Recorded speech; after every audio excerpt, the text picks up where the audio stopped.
are seeing.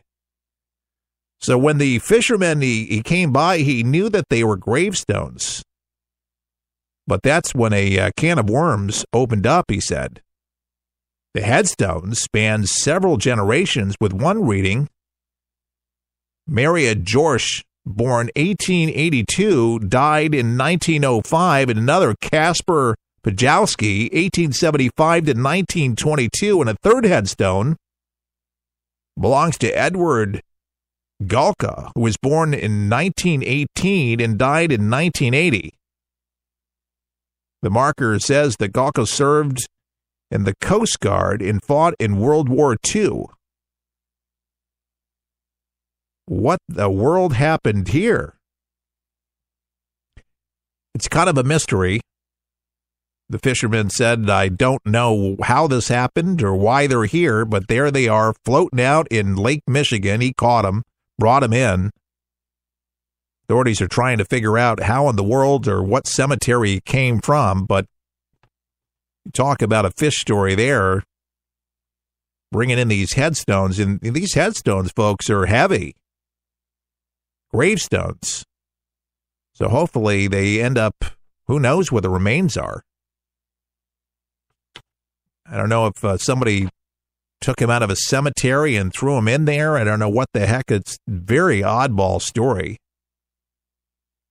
But that's all we know right now is the fisherman caught him, told the local news station, and that's all we know. That's one that you probably want to do a follow-up on and keep track. But that is an eerie discovery. I guess it's not so freaky that you find the headstones, but just kind of wondering how they got there and where's the remains and how did it end up in Lake Michigan and why me? But somebody hopefully will get to the bottom of this. God knows a storm may have washed them out. I mean, I'm not an expert here, but if you know anything about cemeteries, I mean, you know, one died in 1980. How long have they been floating in the lake? That's a really good question. A lot of companies, they're trying to save money. You may have heard that humans are being replaced in a lot of places. Well, in Walmart, last August, a 55-year-old Walmart employee found out that her job would now be done by a robot. That's right. Her task, what she really did, she counted cash. That's what she did. She counted the cash and a lot of it.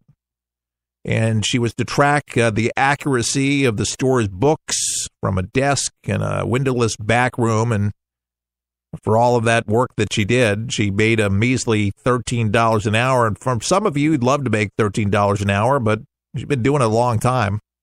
All right, 55 years old, okay? Well, you know, Walmart decided they wanted to get a little bit more crafty. Walmart Stores Incorporated. They started using a machine called the hulking gray machine. That's the name of it, the hulking gray machine. And what it does is it counts 8 bills per second and 3,000 coins a minute. A human can't count that fast, as you know. The Cash 360 machine digitally deposits money at a bank, earning interest for Walmart faster than sending it in an armored car.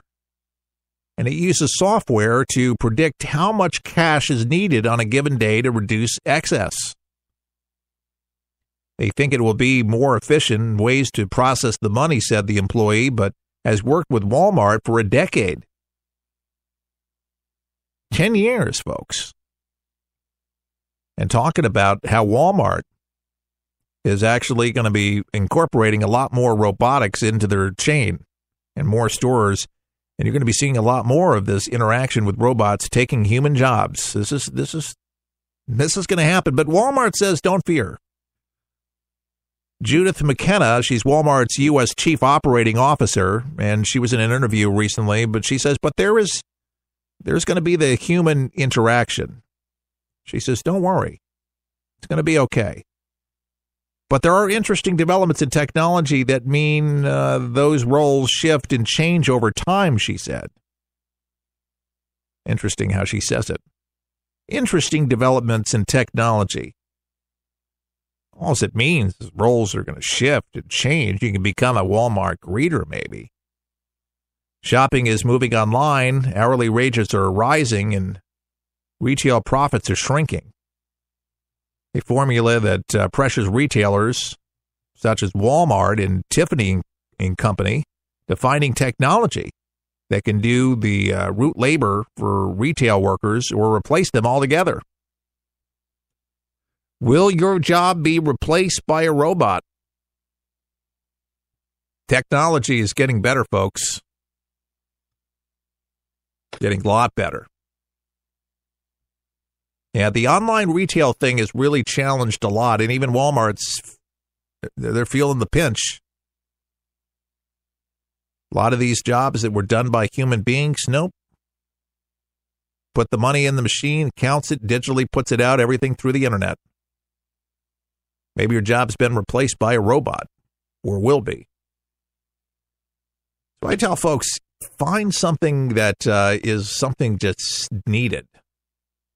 I tell you, the computers, man, they're always going to be, they're not going anywhere. People didn't believe it back in the 90s when they started coming out surfacing, saying that internet's going to do something. People didn't believe it. Well, now you're here. You need to learn it. You need to get yourself out there. We're not talking just Facebook. But if you've done your time in corporate world, did the corporate grind, and you're retired and you got enough money to live on, and, well, God bless you. That's a beautiful thing. You say, well, I don't got the time, but what if you live another 10, 20 years?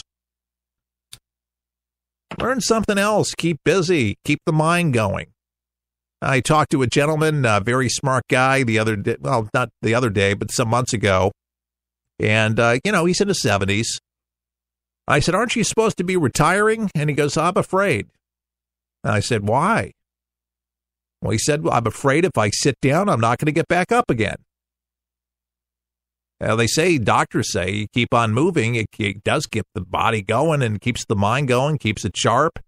Activity is a very important thing. Don't just sit down. Learn a craft, learn a trade, learn something else. But there's people that go back to college that are in their 70s and 80s. It happens all over the country.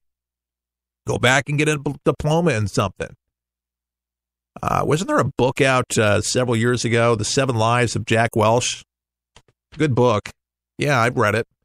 But multiple careers of things that he did through his lifetime. So don't underestimate what one can do. And if a robot does replace it, you got to have a plan B. Just in case. And you know who really, one of the first industries to really begin seeing that reality was the automotive industry. And as early as the 60s and 70s, for real, where robots interact with humans and more than ever before. So, and accidents do go awry with robots happening. And a fear amongst many scientists is that could be, there's been speculation, people theorize, about what robots could do, that they will take over the world, and, like iRobot with Will Smith, and we'll see robot police officers. Robots already work with officers in a lot of different markets, or with the military, where they send in the robots with the guns and stuff like that. This has become, sci-fi has become reality. I mean, but taking jobs away from people because, again, they're looking for profit. So find something else, a plan B.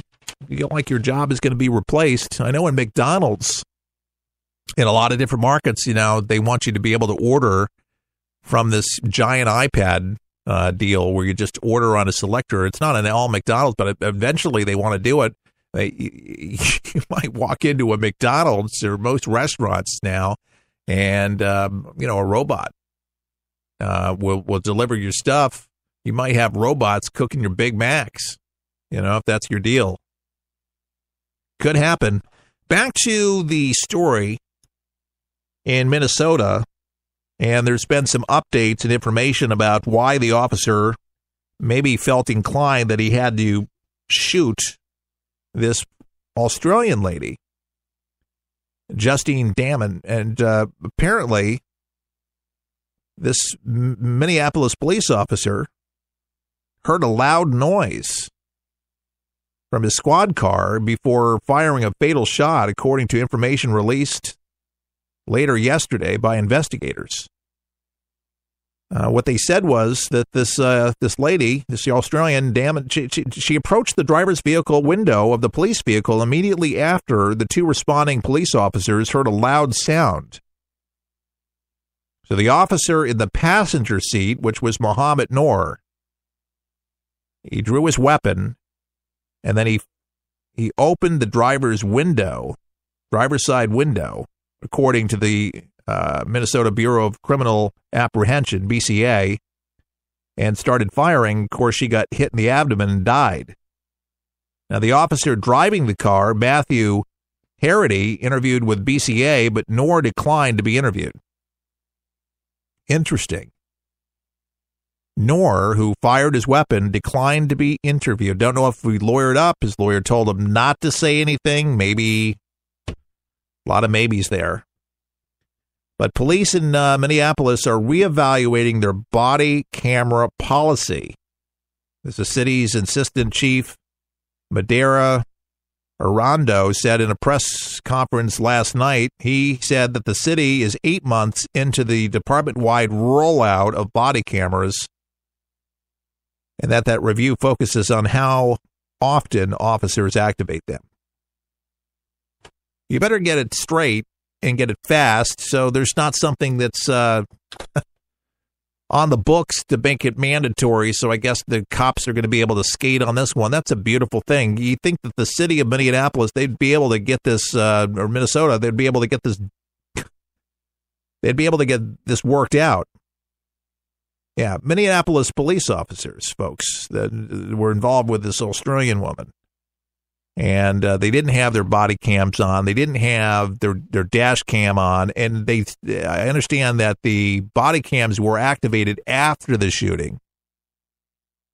Only after the shooting. So that there, a lot of people are pointing out, saying that's rather suspicious. And really, it's a shame that now that's all these reviews after something bad, after tragedy strikes. Oh, we have it. It's available, but we didn't clarify the policies. So we have no policy. We don't know what it is, but we're going to figure out what it is now because we now have a young lady that's dead because of a loud noise. Is that what you hear? A loud noise to shoot and ask questions later? Cute. Yeah, New York City, stupid deal under de Blasio. We have these doors in bulletproof glass, and then an officer gets killed in ambush because they're just sitting there in a garage and not outfitted into their vehicles. I mean, there's more idiotic lunacy there. Not common sense. Who makes these decisions, folks? Who makes them? Why can't we just get some normal people into these positions to make this mandatory? If you got body cameras, these things are constantly rolling. Noor has 3 complaints against him on the force. No wonder he didn't say anything. People were quick to pull his records from the City Office of Police Conduct Review. 2 of the cases are pending, while the 3rd was dismissed without discipline.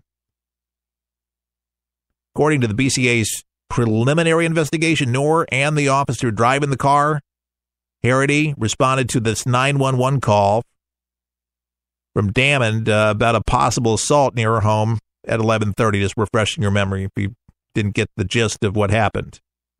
She called 911, they came, and she got shot. They killed her. Harity says that he was startled by a loud noise just before Damon approached the driver's side window, and that's when Noor fired his gun, according to Harity. And the officers did not turn on their body cams until after the shooting. And the incident wasn't captured on squad car video either. Harity told investigators the officers got out of the car and gave Damon immediate medical attention after they shot her, but she died. Now, Harity said that he and Noor saw a man estimated between, say, 18 to 25, on his bike in the area before